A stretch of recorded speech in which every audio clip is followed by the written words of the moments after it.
6. องค์สมเด็จพระพุทธปิยทัตสีผู้ประเสริฐกว่าหมู่นรชนสถานที่ประสูติสุทัญญราชธานีประสูติในตระกูลกษัตริย์พระพุทธบิดาพระนามว่าพระเจ้าสุทัตตราชพระพุทธมารดาพระนามว่าพระนางจันทราเทวีพระอัครมเหสีพระนามว่าพระนางวิมาราเทวีพระราชโอรสพระนามว่าพระกัญจนะเวระกุมารเสด็จออกบรรพชาหลังจากครองราชย์เมื่อพระชนมายุ 9,000 ปีพาหนะที่ทรงออกบรรพชารถพระที่นั่งรัตนบัลลังก์ที่ประทับนั่งวันตรัสรู้กว้างยาวสูง53 ศอก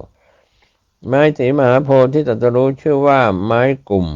ทรงบำเพ็ญเพียรที่นานตรัสรู้นาน6 เดือนวันที่ตรัสรู้วันเพ็ญเดือน6วิสาขปุณณมีพระอักษาวกได้แก่พระปาริตะเถระและพระสัพพทัสสีเถระพระอุปถากได้แก่พระโสภิตเถระพระอักษาวิกาได้แก่พระสุชาดาเถรีและพระธรรมทินาเถรีอัครอุปถากชื่อว่าสันตกะและธรรมิกะมหาอุบาสกอัครอุปถายิกาชื่อว่านางวิสาขาและนางธรรมทินนามหาอุบาสิกาพระวรกายสูง80 ศอกพระรัศมีแผ่ออกโดยรอบพระวรกายกว้างไกลหาประมาณมิได้ปรินิพพานเมื่อพระชนมายุ 90,000 ปีพระพุทธเจ้าองค์ที่17องค์สมเด็จพระพุทธอัฏฐทัสสีผู้มีพระกรุณาสถานที่ประสูติสุจิรัตถราชอุทยานแห่งสาครราชบุตรราชธานีประสูติในตระกูลกษัตริย์พระพุทธบิดาพระนามว่าพระเจ้าสาครราชพระพุทธมารดาพระนามว่าพระนางสุทัศนาราชเทวีพระอัครมเหสีพระนามว่าพระนางวิสาขาราชเทวีพระราชโอรสพระนามว่าพระเสรราชกุมารเสด็จออกบรรพชาหลังจากครองคฤหัสถ์ได้ 10,000 ปีพาหนะที่ทรงออกบรรพชาม้าพระที่นั่งรัตนบัลลังก์ที่ประทับนั่งวันตรัสรู้กว้างยาวสูง53 ศอกไม้สีมหาโพธิ์ที่ตรัสรู้ชื่อว่าไม้จำปาทรงบำเพ็ญเพียรเพื่อตรัสรู้นาน8 เดือนวันที่ตรัสรู้วันเพ็ญเดือน6วิสาขปุณณมีอัครสาวกได้แก่พระสันตเถระและพระอุปสันตเถระพระอุปถากได้แก่พระอภัยเถระพระอัครสาวิกาได้แก่พระธรรมาเถรีและพระสุธรรมาเถรีอัครอุปถากชื่อว่านกุระและนิสภะมหาอุบาสกอัครอุปถายิกาชื่อว่านางมัจจิราและนางสุนันทามหาอุบาสิกามีพระอรหันต์เป็นพุทธบริวารแวดล้อมจำนวน9 โกฏพระวรกายสูง80 ศอกพระรัศมีแผ่ออกโดยรอบพระวรกายกว้างไกล100 โยชน์ปรินิพพานเมื่อพระชนมายุ 100,000 ปีพระพุทธเจ้าองค์ที่18องค์สมเด็จพระพุทธธรรมทัสสีผู้บรรเทามืดสถานที่ประสูติสรณราชอุทยานแห่งสรณราชธานีประสูติในตระกูลกษัตริย์พระพุทธบิดาพระนามว่าพระเจ้าสรณราชาพระพุทธมารดาพระนามว่าพระนางสุนันทาราชเทวีพระอัครมเหสีพระนามว่าพระนางวิจิโกรีพระราชโอรสพระนามว่าพระวัฒนราชกุมารเสด็จออกบรรพชาหลังจากครองคฤหัสถ์ได้ 8,000 ปีพาหนะที่ทรงออกบรรพชาปราสาทที่ลอยไปในอากาศรัตนบัลลังก์ที่ประทับนั่งวันตรัสรู้กว้างยาวสูง50 ศอก ไม้สีมหาโพธิ์ที่ตรัสรู้ชื่อว่าไม้ไทรย้อยทรงบำเพ็ญเพียรเพื่อตรัสรู้นาน8 วันวันที่ตรัสรู้วันเพ็ญเดือน6วิสาขปุณมีพระอัครสาวกได้แก่พระปฐุมเถระและพระปุตสะเทวเถระพระอุปถากได้แก่พระสุเนตเถระพระอัคคสาวิกาได้แก่พระเขมาเถรีและพระสัจนามาเถรีอัครอุปถากชื่อว่าสุภัททะและกติสหมหาอุบาสกอัครอุปถายิกาชื่อว่านางสารสาและนางกลิสามหาอุบาสิกาพระวรกายสูง80 ศอกพระรัศมีแผ่ออกโดยรอบพระวรกายกว้างไกล10,000 โยชน์ปรินิพพานเมื่อพระชนมายุ100,000 ปีพระพุทธเจ้าองค์ที่19องค์สมเด็จพระพุทธสิทธัตถะผู้หาบุคคลเสมอมิได้ในโลกสถานที่ประสูติเวภาลนครประสูติในตระกูลกษัตริย์พระพุทธบิดาพระนามว่าพระเจ้าอุเทนพระพุทธมารดาพระนามว่าพระนางสุภัสสาเทวี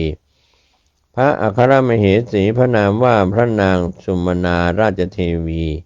พระราชโอรสพระนามว่าพระอนุปณะราชกุมารเสด็จออกบรรพชาหลังจากครองคฤหัสถ์ได้10,000 ปีพาหนะที่ทรงออกบรรพชาศรีวิกาการจมาศวอทองรัตนบัลลังก์ที่ประทับนั่งวันตรัสรู้กว้างยาวสูง40 ศอกไม้สีมหาโพธิ์ที่ตรัสรู้ชื่อว่าต้นกรรณิกาทรงบำเพ็ญเพียรเพื่อตรัสรู้นาน10 เดือนวันที่ตรัสรู้วันเพ็ญเดือน6วิสาขปุณมีพระอัครสาวกได้แก่พระสมพลเถระและพระสุมิตเถระพระอุปถากได้แก่พระเรวตเถระพระอัครสาวิกาได้แก่พระศรีวราเถรีและพระสุรามาเถรี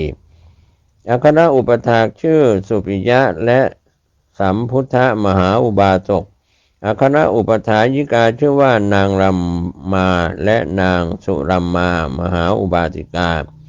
มีพระอรหันต์เป็นพุทธบริวารแวดล้อมจำนวน100,000 โกฏพระวรกายสูง60 ศอกพระรัศมีแผ่ออกโดยรอบพระวรกายกว้างไกล10,000 โยชน์ปรินิพพานเมื่อพระชนมายุ100,000 ปีพระพุทธเจ้าองค์ที่20องค์สมเด็จพระพุทธติสสะผู้ประเสริฐกว่านักปราชญ์ทั้งหลายสถานที่ประสูติอโนมราชอุทยานแห่งเขมราชธานีประสูติในตระกูลกษัตริย์พระพุทธบิดาพระนามว่าพระเจ้าชนะสันทราชพระพุทธมารดาพระนามว่าพระนางปฐุมาเทวีพระอัครมเหสีพระนามว่าพระนางสุภัทราเทวีพระราชโอรสพระนามว่าพระอานนทราชกุมารเสด็จออกบรรพชาหลังจากครองคฤหัสถ์ได้ 8,000 ปีพาหนะที่ทรงออกบรรพชาม้าพระที่นั่งรัตนบัลลังก์ที่ประทับนั่งบรรตรัสรู้กว้างยาวสูง40 ศอกไม้สีมหาโพธิ์ที่ตรัสรู้ชื่อว่าไม้อาสนะต้นประดู่ทรงบำเพ็ญเพียรเพื่อตรัสรู้นาน15 วันวันที่ตรัสรู้วันเพ็ญเดือน6วิสาขปุณมีพระอัครสาวกได้แก่พระพรหมเทพเถระและพระอุทัยเถระพระอุปถากได้แก่พระสัมภวเถระพระอัครสาวิกาได้แก่พระปุตสาเถรีและพระสุทัตตาเถรีอัครอุปถากชื่อว่าสัมภระและสิริมหาอุบาสกอัครอุปถายิกาชื่อว่านางกิสาโคตมีและนางอุปเสนามหาอุบาสิกามีพระอรหันต์เป็นพุทธบริวารแวดล้อมจำนวน100,000 องค์ พระวรกายสูง60 ศอกพระรัศมีแผ่ออกโดยรอบพระวรกายกว้างไกลหาประมาณมิได้ปรินิพพานเมื่อพระชนมายุ100,000 ปีพระพุทธเจ้าองค์ที่21องค์สมเด็จพระพุทธปุษสะผู้ประทานธรรมอันประเสริฐสถานที่ประสูติกาสีราชธานีประสูติในตระกูลกษัตริย์พระพุทธบิดาพระนามว่าพระเจ้าชัยเสนพระพุทธมารดาพระนามว่าพระนางสิริมาราชเทวีพระอัครมเหสีพระนามว่าพระนางกีสาโคตมีราชเทวีพระราชโอรสพระนามว่าพระท่านกำลังรับฟังสถานีวิทยุสาธารณะจังหวัดเชียงใหม่คลื่นพัฒนาคุณภาพชีวิต FM 92.25 เมกะเฮิรตซ์บริหารและจัดการโดยวัดป่าแดงมหาวิหารทรงกระจายเสียงจากเลขที่71หมู่ที่14บ้านใหม่หลังมอตำบลสุเทพอำเภอเมืองจังหวัดเชียงใหม่รหัสไปรษณีย์50200หมายเลขโทรศัพท์0818815690 0520000636-7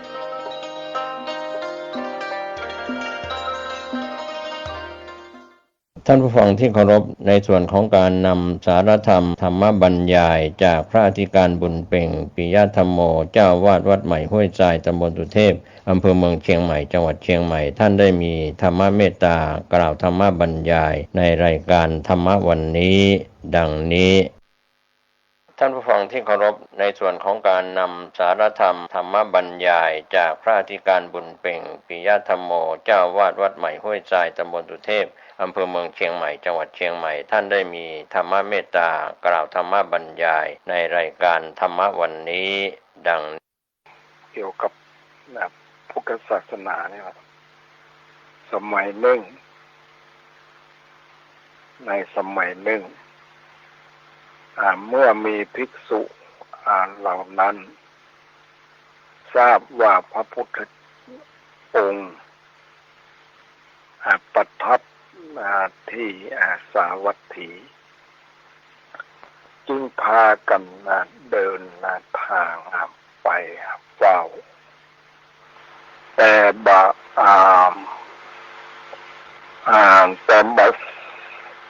สามารถเดินทางไปได้สะดวกเพราะขณะนั้นฝนนั้นฝนตกชุกทั้งพื้นภูมิภาคเต็มไปด้วยน้ำการเดินทางประสบความยากลำบากจึงพากันพักอยู่ณเมืองสาเกตขั้นฤดูการผ่านพ้นไปถึงพ้นไปจึงเดินทางไปเฝ้าพระศาสดาพระผู้มีพระภาคเจ้าตรัสสอนนำตักขะธรรมเทศนาว่าด้วย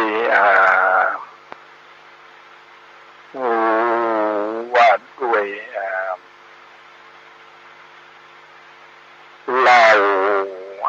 สัตว์ผู้ถึงเราสัตว์พูดถึงเราสัตว์ผู้ยังอวิชชากางกันมีตัณหาเป็นเครื่องประกอบเบื้องต้นเบื้องปลายของสังสารวั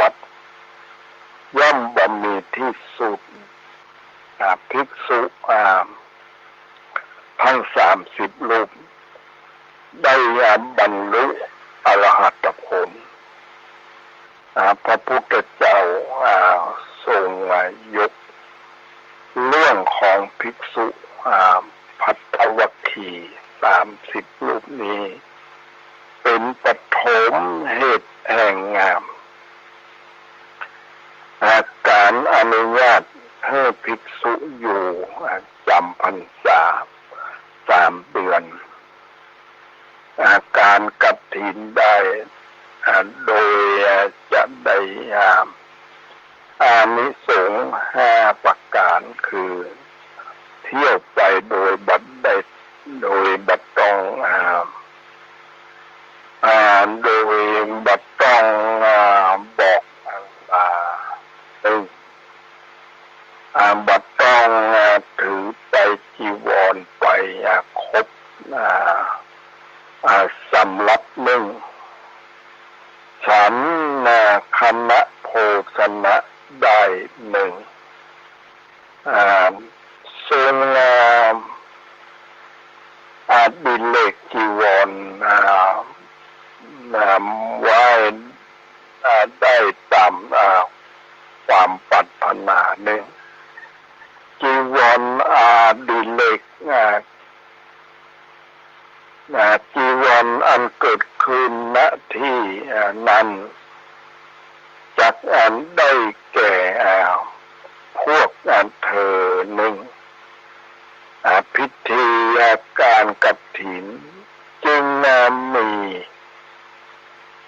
สืบต่อมาเป็นกระทั่งปัจจุบันในหนังสือปฐมสมโภชกถาของสมเด็จพระ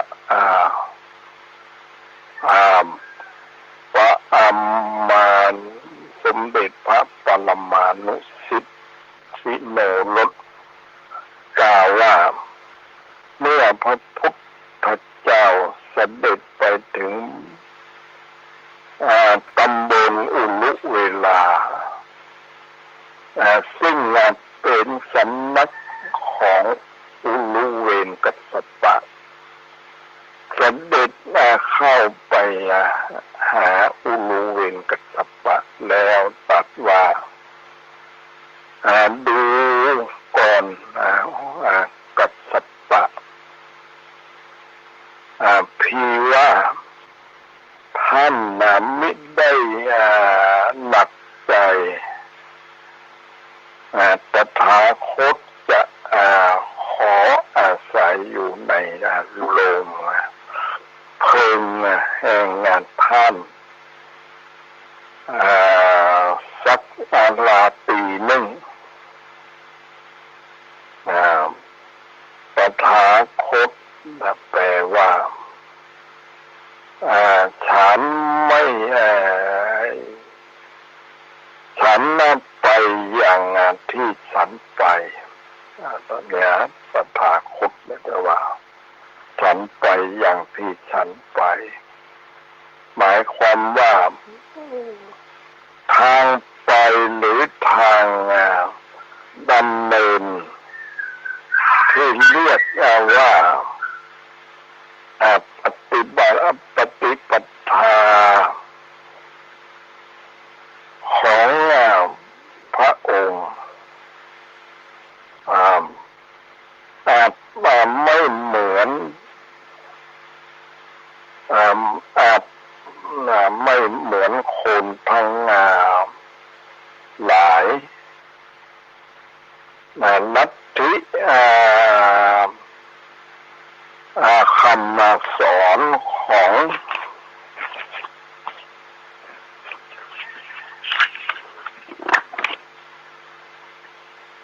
พระองค์อาจจะแปลกจากของศาสดาอื่นเพราะเป็นเรื่องที่ตัดสรู้เองทรงบัญญัติเองตามวิ ธีความวิ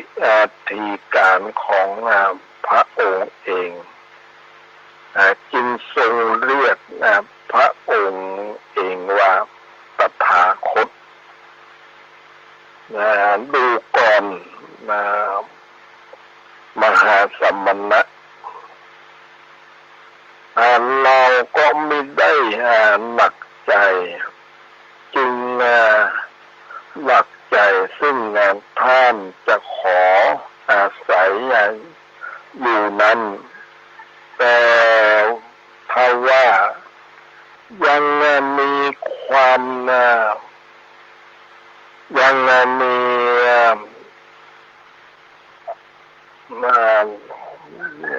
ยังมีพญานาคตัวหนึ่งมีพิษอันมีพิษอันผีร้ายกาจยิ่งนักมาอาศัยอยู่ในโรงเพลิงนั้น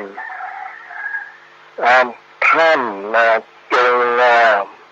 อย่าให้พญานาคนั้นทำอันตรายเบียดเบียนแก่ท่านได้จึงมีพระพุทธดีกาตรัสว่าพระอานนท์พระญานาคนั้นมิได้เบียดเบียนแก่ตถาคตท่านจงอนุญาตให้ตถาคตอยู่อาศัยในโรงเพลิงสักโรงเพลิงสักโรงเพลิงสักลาปีหนึ่งเถิดตับดังนั้นถึง3 ครั้งอุลุเวนกัสสปะก็อนุญาตพระผู้มีพระภาคเสด็จเข้าไปภายในแห่งโรงเพลิงนั้นแล้วด้าน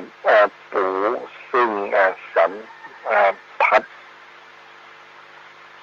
ทรงนิทัศนาการคู่เข้าซึ่งอัตนาการคู่เข่าซึ่งพระเผ่าเป็นบัลลังก์สมาธิตั้งพระกายตรงดำลงพระสติเป็นมันฝ่ายพระ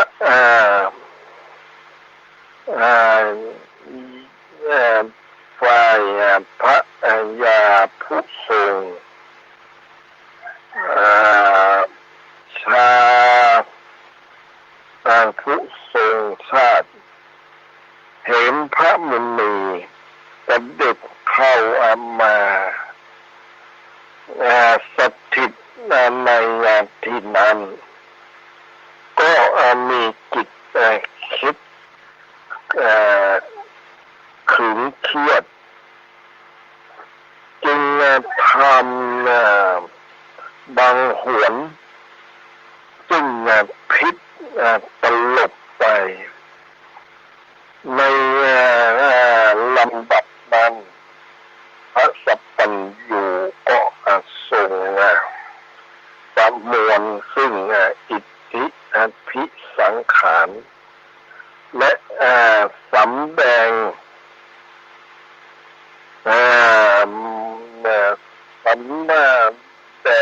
เตโชกสินสมาบัติบันดาลให้เปลวเพลิงลุ่งโลดโชตนาการดุจเผาผลาญซึ่งงานลงนั้นให้เป็น เป็นพัดซึ่งเป็นพัดมัทธุลีซึ่งเป็นพัดมัทธุลีเราชาวดินทั้งนั้นหลายก็เอามาก็มาแวดล้อมลงอักขีนั้นต่างเจรจาว่าพระมหาสมณะเจ้าองค์นี้มีสิริรูปอันงามยิ่งนักเสียดายจะมาวอดวายจะมาวอดวายเสียด้วยพิษของงานหน้าในที่นี้ข้างล่วงสมัยรุ่งเช้าพระสัพพัญญูเจ้าก็ยัง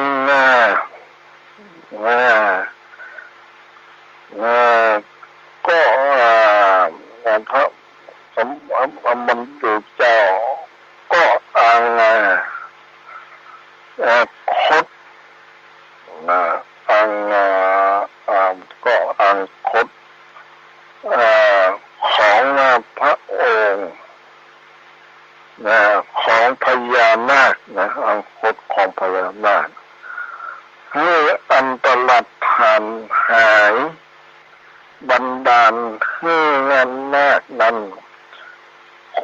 คดกายลงในบาตรแล้วซึ่งสำแดงกับอุลุเวนกัสสปะตรัสว่านาคนี้สิ้นฤทธิ์ด้วยเด็ดตถาคตอุลุเวนกัสสปะเห็นดังนั้นก็ดำริว่าพระมหาสมณะเจ้านี้มีอานุภาพมากระงับเสียซึ่งงาน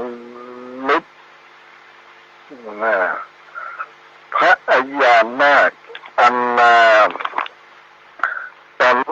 อันตรธานพ่ายแพ้ได้ซึ่งถึงกับนั้นก็ไม่เป็นพระอรหันต์เหมือนอาตมาอันนี้นะพระพุทธเจ้าของเรานี้เป็นได้แบบนั้นแสดงฤทธิ์จากนั้นแล้วก็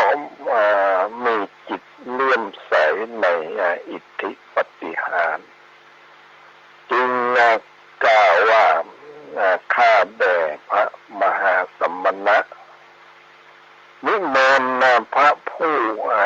เป็นเจ้าอยู่ณสลมแห่งข้าพระเจ้าเถิดข้าพระเจ้าจะถวายภัตตาหารให้ฉันทุกวันเป็นนิจสมเด็จพระสัพพัญญูก็เสด็จสถิตยังพนาสนตำบลนึ่งใกล้สลมแห่งอุลุเวนกัสสปะนั้นขั้นสมัยราตรีนั้นเท้าจตุมหาราชทั้งสี่ก็ลงมาสู่สำนักพระบรมไตรโลกนาถเปล่งรัศมี โอภาสทั่วบริเวณนั้นอันเวลาเช้าอุลุเวนกัสสปะจึงไปสำนักพระบรมครูแล้วทูลว่านิมนต์พระมหาสมณะไปฉันอาหารเถิดพระเจ้าข้าพระเจ้าตกแต่งไว้ถวายเสร็จแล้วแต่เมื่อคืนนี้เห็นรัศมีสว่างไปอย่างทั่วพระสว่างไปอย่างทั่วอนัตสมณะเมนนาโทนสถานบุคละผู้ใดมาสู่สำนักนมัสการพระองค์จึงมีพระพุทธาฎีกาตรัสกล่าวว่าท้าวจตุรมหาราชทั้งสี่ลงมาสู่สำนักตถาคตเพื่อจะฟังพระสัทธรรมอุลุเวนกัสสปะได้สดับดังนั้นก็ดำเนินว่าพระมหาสมณะเจ้าองค์นี้มีอานุภาพมากท้าวจตุมหาราชยังลงมาสู่สำนักจึงถึงกันนั้นก็ดีที่จะเป็นพระอรหันต์เหมือนอาตมาหาไม่ได้สมเด็จพระศาสดาจารย์เสด็จมาทำภัตตกิจฉันภัตตาหารแห่งอุลุเวนกัสสปะแล้วก็เสด็จมาสู่วิหารในอนาโสมนั้นขันรัตติการสมัยท้าวสหัสในก็ลงมาสู่สำนักแวดสำนักถวายนมัสการแล้วยืนอยู่ข้างหนึ่งเป็นรัศมีสว่างดุจกองอัคคีใหญ่ภัยโลกยิ่งกว่าราตรีก่อนขันพันนาขันข่าวว่าลุ่งเช้าอุลุเวนกัสสปะก็ไปสู่สำนักพระศาสดาทูลอาราธนาให้ไปฉันภัตตาหารแล้วทูลถามว่าเมื่อเวลาคืนนี้ผู้ใดมาสู่สำนักพระองค์จึงมีรัศมีสว่างยิ่งกว่าราตรีก่อนจึงมีพระพุทธฎีกาตรัสบอกว่าเมื่อคืนนี้ท้าวโกสี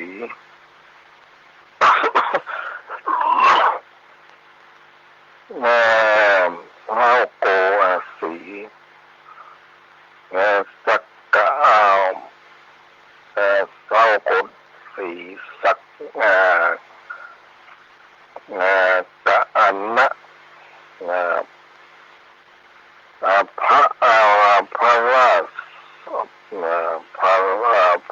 าชลงมาสู่สำนักตถาคตเพื่อจะฟังพระสัทธรรมชัดดินได้สดับดังนั้นก็ดำริเช่นนี้ดำริเช่นที่ผ่านมาพระสัพพัญญูก็เสด็จไปเสวยภัตตาหารแล้วก็เสด็จกลับมาสู่วิหารข้าเจ้าสมัยราตรีเท้าสหัมบดีมหาพรหมก็ลงมาสู่สำนักพระบรมโคเปล่งรัศมีสว่างยิ่งขึ้นไปว่าราตรีทั้งสองที่ผ่านมาคันรุ่งเช้ากับสัปปะดาบกก็ไปทุนอาราธนาฉันภัตตาหารแล้วทูลถามเหมือนหนหลังจึงมีพระพุทธฎีกาตรัสบอกว่าเมื่อคืนนี้มีเท้าสหัมบดีมหาพรหม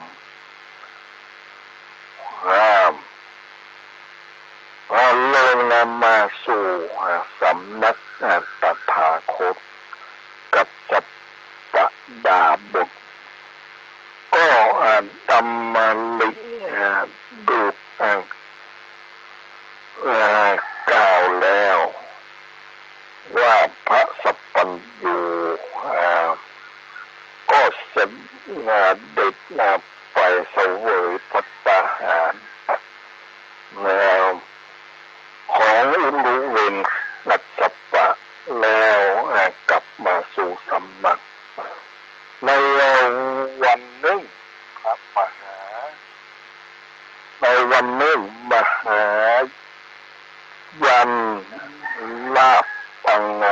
เกิดแก่อุลุเวนกัสสปะคือชนทั้งหลายละเราวันนี้ก็ได้เอาเรื่องเกี่ยวกับอุลุเวนกัสสปะก็ยังนั้นอยู่วันนี้กับเวลาแล้วก็ขออนุโมทนากับนันสุพรและท่านผู้ฟังทั้งหลายก็ขอให้มีความสุขความเจริญโดยทั่วกันขออนุโมทนา ที่ท่านได้รับฟังจบลงไปแล้วนั้นก็เป็นการบรรยายธรรมะจากพระอธิการบุญเพ็งปิยธรรมโมเจ้าวาดวัดใหม่ห้วยทรายตำบลสุเทพอำเภอเมืองเชียงใหม่จังหวัดเชียงใหม่สารธรรมดีๆที่ท่านนำเสนอผ่านทางท่านผู้ฟังหวังว่าจะก่อเกิดสติปัญญาศรัทธาบำเพ็ญทานรักษาศีลเจริญภาวนาติดตามศึกษาได้ในคราวครั้งต่อไปสำหรับวันนี้สวัสดีครับที่ท่านได้รับฟังจบลงไปแล้วนั้นก็เป็นการบรรยายธรรมะจากพระอธิการบุญเพ็งปิยธรรมโมเจ้าวาดวัดใหม่ห้วยทรายตำบลสุเทพอำเภอเมืองเชียงใหม่จังหวัดเชียงใหม่สารธรรมดีๆที่ท่านนำเสนอผ่านทางท่านผู้ฟังหวังว่าจะก่อเกิดสติปัญญาศรัทธาบำเพ็ญทานรักษาศีลเจริญภาวนาติดตามศึกษาได้ในคราวครั้งต่อไปสำหรับวันนี้สวัสดีครับ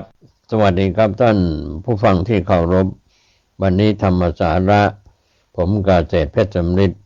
ผู้ดำเนินรายการก็นำเรื่องราวที่เกี่ยวข้องกับพุทธคุณของพระพุทธเจ้า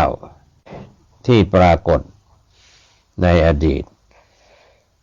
ก็เป็นเรื่องราวที่เกี่ยวข้องกับพระพุทธเจ้า28พระองค์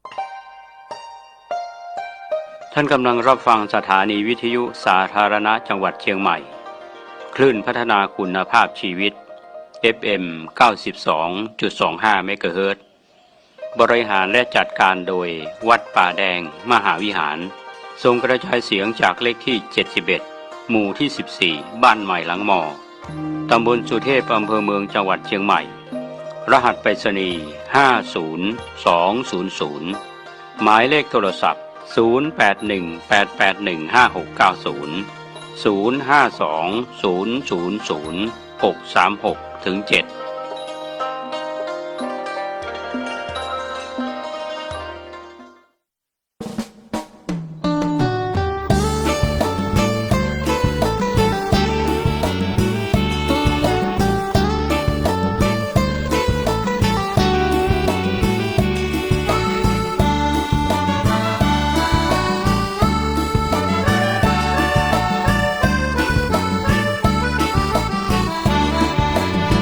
พุทธมารดามีพระไว้ในดวงใจ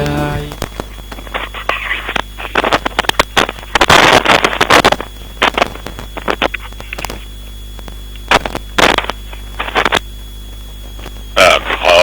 เจริญสุขญาติโยมท่านผู้ฟังทั้งหลายทุกท่านทุกคนมาปะกันอีกเช่นเคยในรายการปกิณกะแห่งธรรมะพระกันเป็นประจำทุกวันในเวลาเดียวกันนี้และก็ทางสถานีวิทยุแห่งนี้ในรายการปกิณกะธรรมะ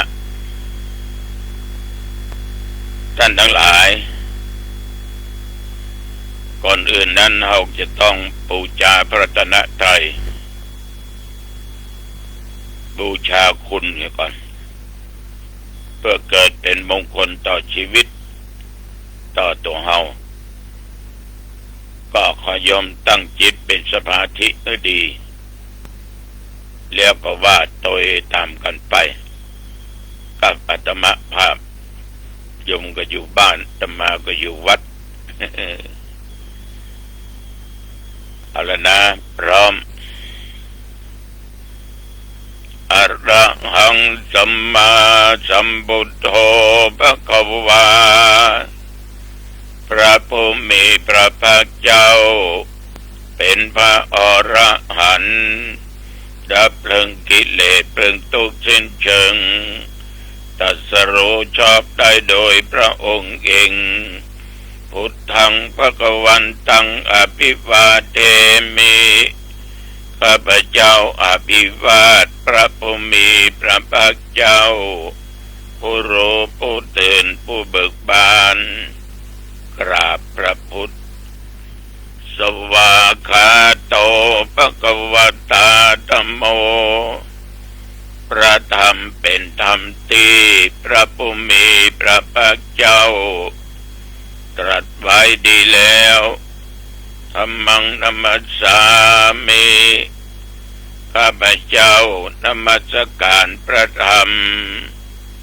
กราบพระธรรมสุปฏิปันโนภควโตสาวกสังโฆพระสงฆ์สาวกของพระผู้มีพระภาคเจ้าปฏิบัติดีแล้วสังฆังนัมมามิข้าพเจ้านอบน้อมพระสงฆ์กราบพระสงฆ์นะโมตัสสะภะคะวะโตอะระหะโตสัมมาสัมพุทธัสสะนะโมตัสสะภะคะวะโตอะระหะโตสัมมาสัมพุทธัสสะนะโมตัสสะภะคะวะโตอะระหะโตสัมมา สา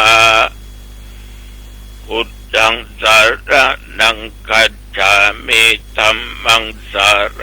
นังคัจฉามิสังฆังสาร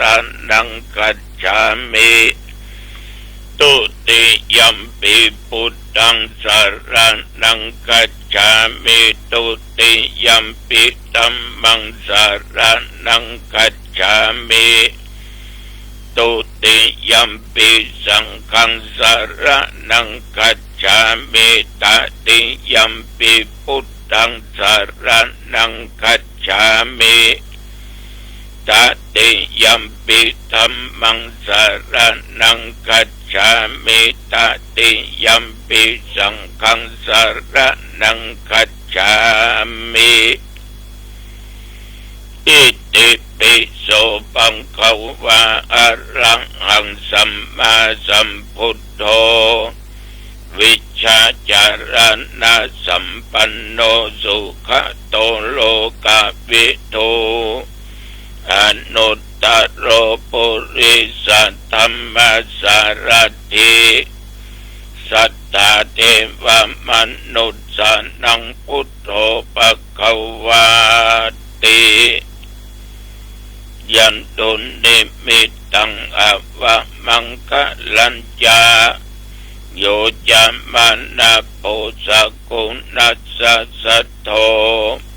ปะปะกะโหโตสุปินังอากันตัง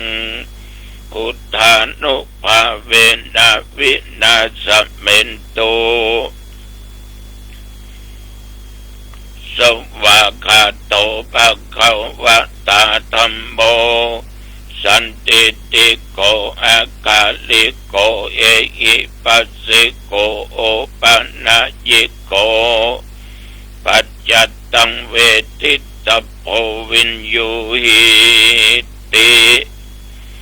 ยันตุนิมิตตังอวะมังคะลัญจาโยจามะนะโพสกุนัสสะสัทโธปะปะกะโอโตสุปินังอากันตังธัมมานุภาเวนะวินาศเมนตุสุปฏิปันโนภะคะวะโตสาวกสังโฆอุจุปฏิปันโนภะคะวะโตสาวกสังโฆ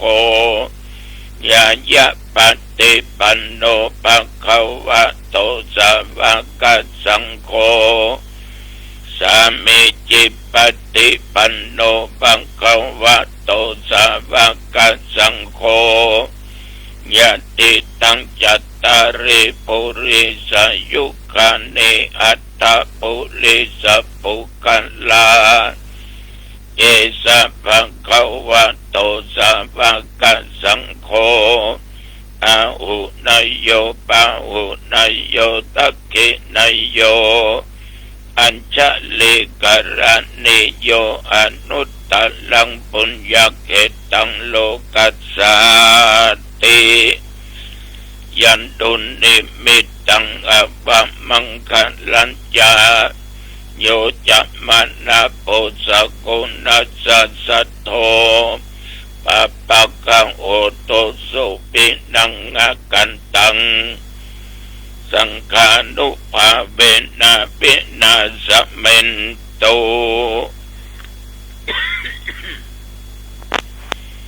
ยะโตหังพังเกเนอริยัญญาชาติยาชาโต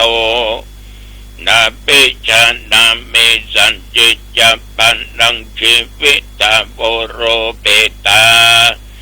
เตนะสัจเจนะโสติเตโอตุโสติขัพพัสสะโอสังโฆสติสังฆาโตธัมมานังวิจโยตถาวิริยัมปิติปัสสติโพชังคาจัตถาปะเรสัมมาตุเปกะโพชังคาสัตเตเตสัพพทักษินามุนินาสัมมาทัคคตาภเวตาภาหุลิกตาสังวัต ตันเตอปิญญายานิพพานายาจะโพธิยาเอเตนะสัจจวัชเชนะโสติเตโอตุสัพพทา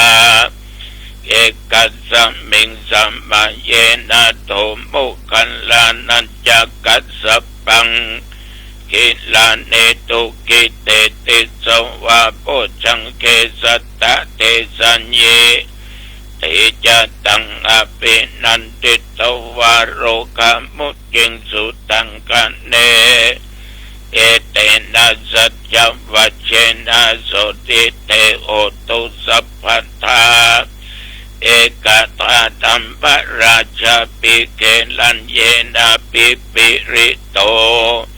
จุนดาเตเลนะตัญเยวะปันนาเปตวานาสัตันลังสัมโบธิตวาจะอาปาตาตัมมาวุฒาสิตานะโสเอเตนะสัจจวัชเชนะโสติเตโอตุสัพพทาปะอินาติจะอาปาตาตินันนัมเปมะเยสินังมัคคะอัตตกิเลสาวะปัตตานุปัตติธัมมตังเอเตนะสัจจวัชเชนะโสติเตโอตุสัพพทาสักกัตตัวอุตระตันนังโอสัตถังอุตตมังวะลังอิตังเทวมนุสสานังพุทธเตเชนะโสตินานัสสันตุปัตตวาสเปตุขาวุปัสสเมนตุเตสักกัตตัวตัมมรตันนังโอสัตถังอุตตมังวะรังปัลเลลาหูปัสสมานังธัมมเตเชนะโสตินา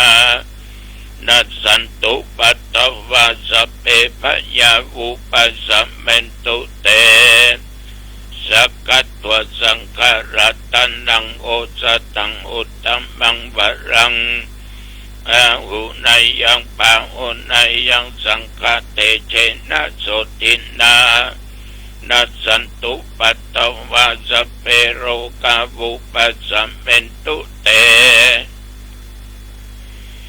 นัตถิเมสัลละนังอัญญังพุทโธเมสระนังวะรังเอเตนะสัจจวัชเชนะโอตุเตชะยะมังคลังนัตถิเมสระนังอัญญังธัมโมเมสระนังวะรังเอเตนะสัจจวัชเชนะโอตุเตชะยะมังคลังนัตถิเมสัลละนังอัญญังพุทโธเมสัสสังโฆเมสระนังวะรังเอเตนะสัจจวัชเชนะโอตุเตชะยะมังคลังอัตติอุณหัสสะวิจัยโยธัมโมโลเกอนุตตโรสัพพสัตตะอิตัตถายะตังตังกันหายเทวะเต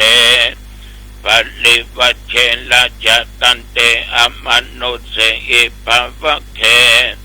พยะเกนะเกวิเสปุเตอากัลนะเนนะวะสัพพสัมมาปัลละนะมุตตุนะเปตัวกาละมาริตังตัสเสวะอนุภาเวนะโอตุเตโวสุขิสัทธา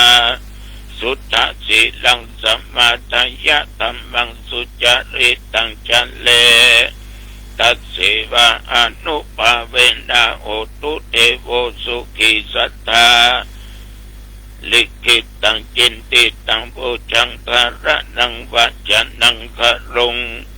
ปะเลสังเตสันนังสุตวตัสสะอายุภวัตติ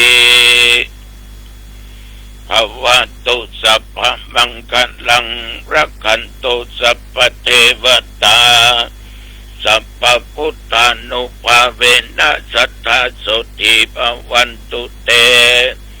ภวตุสัพพมังคลังรักขันตุสัพพเทวตา สัพพะธรรมานุภาเวนะสัทธาโสติภวันตุเตภวัตุสัพพะมังคลังรักขันตุสัพพเทวตาสัพพะสังฆานุภาเวนะสัทธาโสติภวันตุเต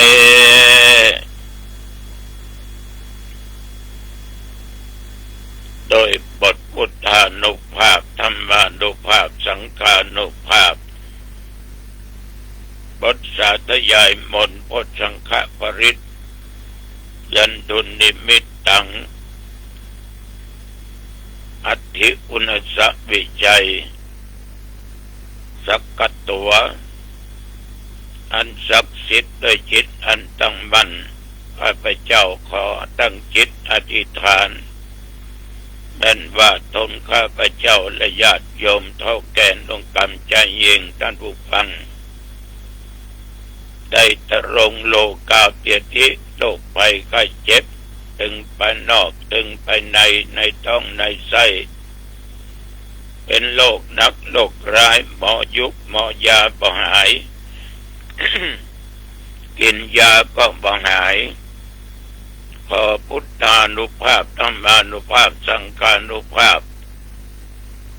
มนต์ศักดิ์สิทธิ์ทั้งหลายจงกำจัด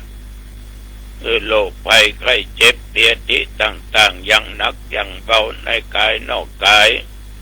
คืออันตรธานสูญหายมีสุขภาพกายใจอันแข็งแรงแม้นตนข้าพเจ้าและญาติโยมจักเดินทางไปเหนือใต้ตกออกเพราะว่าไก่และไก่ขอไปมีโชคมีใจอยู่ปราศจากภัยพิบัติต่างๆอย่าได้มาเกิดอย่าได้มากำมากายมีความสุขกายสบายใจไปก็มีโชคมีใจกลับมาก็มีใจมีโชคมีสติและปัญญาบ่ตั้งตัวตนอยู่ในความประมาทเนื่อจำเริญด้วยกิจการงานการค้าการขายที่ได้มาค้าขายคล่องมีโภคทรัพย์สมบัติมีความเจริญในตำแหน่งหน้าที่ยิ่งยิ่งขึ้นไปพรสี่ประการอายุวันนะสุขะพละคือบังเกิดแก่ข้าพเจ้าและญาติโยมท่านผู้ฟังทุกท่านทุกคนกรมอุตุได้ประกาศบอกตักเตือนระยะนี้จะมีถึงลมถึงฝนถึงร้อนถึงหนาวปะปนกันมาอากาศนั้นญาติโยมนับตั้งแต่ตะวันมาจนถึงปัจจุบันน้องตองไม่มีฝนตกแต่เปิ้นจารายงานว่าทั้งลำพูนและเชียงใหม่เป็นบางที่ฝนตกอากาศอบอ้าวในกลางวันและตอนเย็นตอนค่ำตอนคืนอากาศก็เย็นมาตอนเมื่อเช้าอากาศนั้นก็มอกพอดีใจได้24 ชั่วโมงผ่านมานั้นนับว่าเป็นบุญกุศลของหมู่เฮาผ่านมาอีก1 ชั่วโมงอีก24 ชั่วโมงเดี๋ยวจะต้องอยู่ต่อไปสู้ต่อไปสร้างบุญกุศลต่อไปแต่ว่าฉันเจ้าแล้วก็ไปส่งน้ำธาตุที่วัดคันธรสปัสสางเวลา9 โมงวัดคันธรสนี้ครูบาเจ้ากันธาหรือครูบาเจ้า40,000คันธะละโสได้ย้ายจากทุ่งนาเวียงมาแปลงมาสร้างที่นี่ได้หลาย10 ปีผ่านมาแล้วครูบาก็มาเสียที่หั่นต่อมาครูบาอาจารย์ตนใหม่ก็รับภาระสร้างโบสถ์ สร้างวิหารสร้างกุฏิสร้างศาลาสร้างพระธาตุเจดีย์ก็บ่ได้ส่งน้ำสักกำเตื้อ ก็จึงได้อู้จากันกำหนดมีการส่งน้ำทุกเดือน5เดือนแรม8 ค่ำแต่ว่าเจ้าอาวาสนิมนต์สาธุเจ้าเกือบ30 ตนมาเจริญพุทธมนต์เพื่อเป็นมังคละเป็นมงคลต่อผู้ร่วมงานต่อวัดต่อวาสืบอุราชตาต่อเจ้าอาวาสรดน้ำธาตุเป็นอันเสร็จพิธีแล้วก็ฉันเพลต่างตนก็ต่างกลับพี่น้องญาติโยมท่านผู้ฟังทรัพย์สมบัติแก้วแหวนเงินทองปัจจัยสิ่งของที่ไร่ที่นาที่บ้านที่จองทุกสิ่งทุกอย่างนั้นนับว่าเป็นทรัพย์ภายนอกทรัพย์ภายนอกถ้ารักษาบดีบ่มีศีลธรรมมีหนทางหมดได้ชิบหายได้ยิ่งปัจจัยเงินทองของมีควรหล่นได้ง่ายหายได้ง่ายคืออู้ง่ายๆได้มาก็จ่ายได้มาก็จบเพราะมันเป็นทรัพย์สินเงินทองภายนอกจ่ายคล่องแล้วก็จ่ายง่ายมันก็ต้องหมดต้องเสี่ยงแม้แต่ไรนาสาโทที่บ้านที่จองกะหอเอื้อนกะก็มีโอกาสหมดได้ท่านทั้งหลายถ้าหากว่าขาดศีลขาดธรรมฉะนั้นพระจึงบอกว่าทรัพย์เหล่านี้เป็นทรัพย์ภายนอกตายแล้วก็ติดตามตัวไปแม้แต่บัตรเดียวก็ถึงได้สลึงเดียวก็ถึงได้สิ่งที่ติดตามตัวเราไปก็คือทรัพย์ภายในตัวนั้นก็คือบุญทรัพย์ภายในนั้นญาติโยมเป็นทรัพย์อันประเสริฐเป็นทรัพย์อันล้ำเลิศเป็นทรัพย์ที่สูงสุดนะที่เอาฮ้องกันว่าอริยทรัพย์อริยทรัพย์นี่ญาติโยมท่านทั้งหลายมีอยู่7 ประการด้วยกัน1ศรัทธาศรัทธานี้เป็นตัวสำคัญคือความเชื่อแต่ถ้าหากว่าบ่มีศรัทธาหรือมีแต่ไปเชื่อแบบหลงงมงายเชื่อแบบง่ายๆไปเชื่อบาปไปเชื่อบุญไปเชื่อคุณไปเชื่อโทษไปเชื่ออย่างผีเบาก็โมโหนี่นะฉะนั้นญาติโยมก็จะได้ทรัพย์ในสิ่งที่บดีต้องมีศรัทธาความเชื่อเชื่อกรรมเชื่อผลของกรรมเชื่อว่ากรรมเป็นของตัวของตนทำดีได้ดีทำชั่วได้ชั่วเชื่อพระปัญญาความตรัสรู้ขององค์สมเด็จพระสัมมาสัมพุทธเจ้าฉะนั้นศรัทธาจึงเป็นทรัพย์อันสำคัญแต่ยุคปัจจุบันศรัทธานี้มีความเชื่อแบบหลงผิดไม่ได้เชื่อศาสนคำสอนขององค์สมเด็จพระสัมมาสัมพุทธเจ้าก็เชื่อกรรมเชื่อปัจจุบันบางคนดึงกล่าวว่าทำดีได้ดีมีที่ไหนทำชั่วได้ดีมีถมไปก็อู้กันอยู่บะเหือดบะขาดฉะนั้นญาติโยมมีศรัทธาต้องเชื่อในทางที่ถูกที่ควรเป็นทรัพย์อันประเสริฐ เป็นทรัพย์อันประเสริฐเชื่อว่าบุญมีนะมาจากโลกนี้ไปสู่โลกหน้าคุณงามความดีต่างๆที่เราสร้างเกิดศรัทธาในทางที่สูง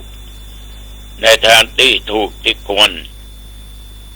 เราก็ไปสู่ในทางดีได้ฉะนั้นจึงขอฝากศรัทธาไว้กับญาติกับโยม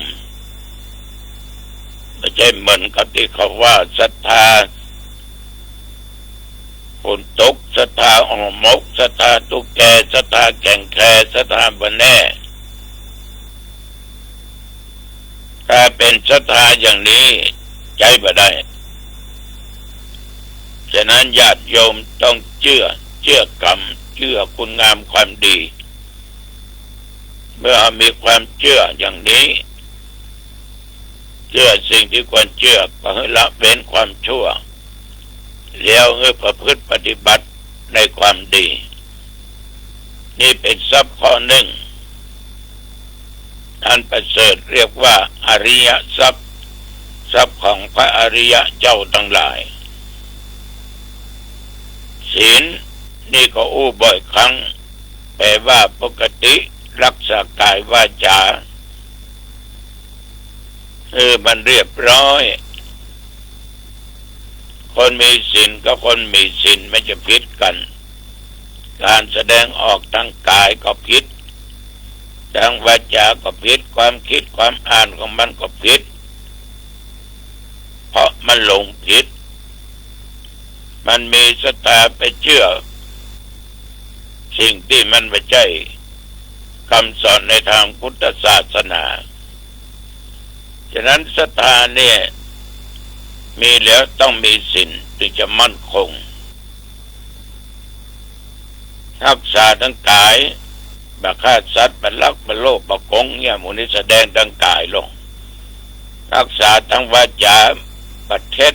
บัปดบัโกหกตอแหลบัด่าบัติฉินนินทาว่าร้ายไผโยมทั้งหลายมันก็วาจาก็ปกติถ้ามีกายวาจาปกติใจบ่โลภบ่โกรธบ่โลภบ่โกรธบ่หวั่นไหวไปตามอารมณ์บ่หลงในสิ่งต่างๆญาติโยมจิตใจบ่หวั่นไหวกายก็สะอาดวาจาก็สะอาดใจก็สะอาดเพราะอานิสงส์ในการที่เราได้รักษาศีลเป็นทรัพย์อันประเสริฐอันเลิศหิริความละอายแก่ใจโอตตัปปะความสะดุ้งกลัวต่อบาปอันใดมันเป็นสิ่งที่ผิดศีลผิดธรรมเป็นบาปเป็นทางทุจริตมันบ่ซื่อบ่ตรงเราก็มีความละอายไปอยากจะทำสิ่งเหล่านั้นคือไม่ทำในสิ่งเหล่านั้นแล้วต้องมีโอตตัปปะสะดุ้งกลัวต่อบาปต่อกรรมที่ตัวเองได้กระทำเนี่ยมันบดีทำให้เกิดทุกข์เอาเฮ้ยญาติโยมท่านทุกฝังเอิงหลายวันนี้เอาเรื่องพจน์เอาเรื่องอริยทรัพย์มามาจาญาติโยมได้ฟังกันเอาละอ่านว่าเป็นเวลาพอสมควรอายุวันโอสุขังพลังพบกันใหม่โอกาสหน้าเจริญพร